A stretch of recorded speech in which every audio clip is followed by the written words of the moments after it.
বলো। ঘুমায় না। কে ঘুমায় না? পাপা ঘুমায় না। পাপা ঘুমায় তো। পাপা উঠে নার্সারি চলে গেছে।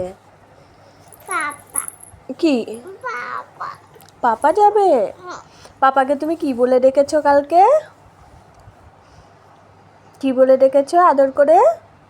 পাপাই পাপাই বলে ডেকেছো? খুব ভালো লেগেছে তোমার ডাকতে? আজকে যেহেতু রবিবার, আজকে এমনিও কাজের তাড়াতাড়ি। আজ কি বার?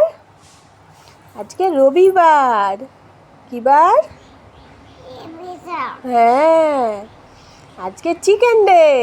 রবিবার মানেই চিকেন হতে হয়, যেহেতু আমরা বাঙালি পরিবার। বলো কি এটা? তাই তার জন্য খুব ব্যস্ত। আর কি কি করছি তোমাদের সঙ্গে সবটাই শেয়ার করব, সঙ্গে থেকো। যেহেতু মাংস রান্না হবে তাই পেঁয়াজ রসুন আদা জামা কাপড় ছাড়িয়ে এখানে খুলে রেখে দিয়েছি, ভালো করে ধুয়ে পরিষ্কারও করে নিয়েছি। এখানে শুকনো লঙ্কা আর জিরে আর ধনে গুঁড়ো দিয়ে একটা মিহি পেস্ট করে নেব মাংস রান্নার জন্য। পেস্ট কমপ্লিট হয়ে গেছে। আর এই জিরে গোটা জিরে থাকলে না একটু টাইম লাগে, তো যাই হোক এখন পেস্টটা কমপ্লিট হয়ে গেছে। আদা রসুন পেস্টটাও কমপ্লিট করে নিয়েছি। কড়াই ওভেনে বসিয়ে দিয়েছি, ওভেনটা জ্বালানো হয়ে গেছে। গরম হলে এর মধ্যে দিয়ে দেবো তেল, যাতে মশলাগুলো একটু সাদা কাটতে পারে। এই হচ্ছে মাংস। এই যা পুড়ে গেল আমার লঙ্কাটা আর তেজপাতা জিরে সব পুড়ে গেল, পুড়ে এবার কালোই হয়ে যাবে। তো যাই হোক পুরো গ্যাসটা ফ্লেমটা কম করে দিয়ে এখানে পেঁয়াজ আর টমেটোটা দিয়ে দিয়েছি। টমেটো আর পেঁয়াজ একসাথে একটু ভাজা হয়নি, তারপরে আদা রসুন পেস্ট আর লঙ্কা জিরে ধনের যে পেস্টটা করেছিলাম সেটার মধ্যে দিয়ে দেবো।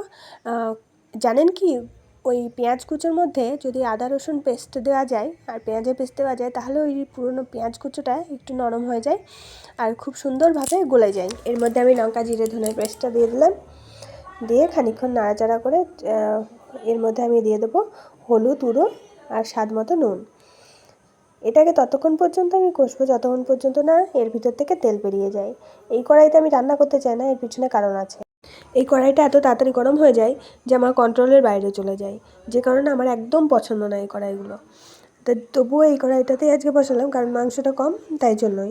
এই লবণ দেওয়া হয়ে গেছে, এর মধ্যে একটু নাড়াচাড়া করে দিয়ে আমি একটু কষিয়ে নেবো মশলাটাকে। মশলা কষানো হয়ে গেছে, আমি মাংসটা দিয়ে দিয়েছি এর ভিতরে। এইবার আমি দিয়ে দেবো কিছু আগের থেকে কিছুটা দই আমি ফেটিয়ে রেখেছিলাম, সেই ফেটানো দইটা আমি এর মধ্যে দিয়ে দেবো। টক দই দিয়ে খুব যত্ন করে এটাকে কষিয়ে নেব। এতে জল আমি ব্যবহার করব খুব সামান্য। এই যে আমি মিশিয়ে নেবো এটা ভালো করে, আর এর মধ্যে দিয়ে দেবো খানিকটা মিট মশলা গুঁড়ো। ঢাকনাটা খুলে ভালো করে নাড়াচাড়া করার পর আমি এতে দিয়ে দেবো সামান্য পরিমাণ জল। যেহেতু আমি বেশি ঝোল রান্না করব না, তাই সামান্য একটু জল দেবো যাতে এটা ভালো মতো কুক হয়ে যায়। এখন প্রায় রান্নাটা হয়ে এসেছে, তাই আমি এর মধ্যে দিয়ে দেবো সামান্য পরিমাণ গরম মশলা গুঁড়ো, দিয়ে ঢাকা দিয়ে নাড়াচাড়া করে নেব। আর তারপর একদম শেষে নামানোর আগে দিয়ে দেবো ধনেপাতা কুচি। ব্যাস, ধনেপাতা কুচিটা আগে দিলে ধনেপাতার যে ফ্লেভারটা থাকে সেটা এর সঙ্গে অ্যাড হয় না, কিন্তু শেষে দিলে পরে এই ফ্লেভারটা খুব সুন্দর হয়। ফাইনালি আমার রান্না কমপ্লিট হয়ে গেছে, তোমরা দেখে বলো কেমন হয়েছে। আজকের দিনটা আমার এইভাবেই কাটলো। সকলকে ধন্যবাদ জানাই, টাটা।